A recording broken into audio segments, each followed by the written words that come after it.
د نن سه شنبه ورځې لاند دقیق او مهم خبرونه. اترا اداره وایي چې په تیر یو کال کې د مخابراتو شرکتونو له 10 سلنه مالیې څخه 1.5 میلیارډ افغانۍ عواید راټول او د دولت خزانه ته سپارلي دي. د بهرنی چارو سرپرست وزیر مولوي امیر خان متقی له بي بي سي سره په خبرو کې ویلي چې د رسمیت پیژندنې ټول شرایط مو پوره کړي دي.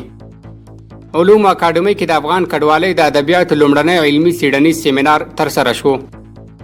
د ملګرو ملتونو د خوړو او کرنې اداره وایي چې افغانستان کې اوبو ته د لاسرسي او د کرنې د پیاوړتیا په موخه د اوبو لګولو 9 پروژې بیا رغوي. د ادارې زیاته کړې چې یاد هیواد پرله پسې وچکالۍ ډیر زیانمن کړی دی. سره محکمه وایي د کابل د مرافعي محکمې رئیس د کابل د ښاري ابتدایه محاکمو او تجارتي محکمې څخه څارنه وکړه. د افغانستان بانک وایي چې د بشرپاله مرستو پر دوام نن د 40 میلیونه ډالرو بشري مرستو کڅوړه کابل ته راورسېده او یو سوداګریز بانک ته وسپارل شوه. بهرنی چارو وزارت وایي د ایران له لوري افغان حکومت ته د بندي افغانانو د سپارلو پر دوام نن 109 بندیان آزاد او د هرات اسلام قلعه بندر کې افغان حکومت ته وسپارل شول. د کاپیسا ولایت په تګاب ولسوالۍ کې د برېښنايي پیژنپاڼو د ویش مرکز پرانیستل شو. د اوبو او انرژي سرپرست وزیر مولا عبداللطیف منصور وایي د اسلامي امارت حکومت ټولګډونه دی او د هر قوم ژبې او سمت هیوادوال پکې شتون لري.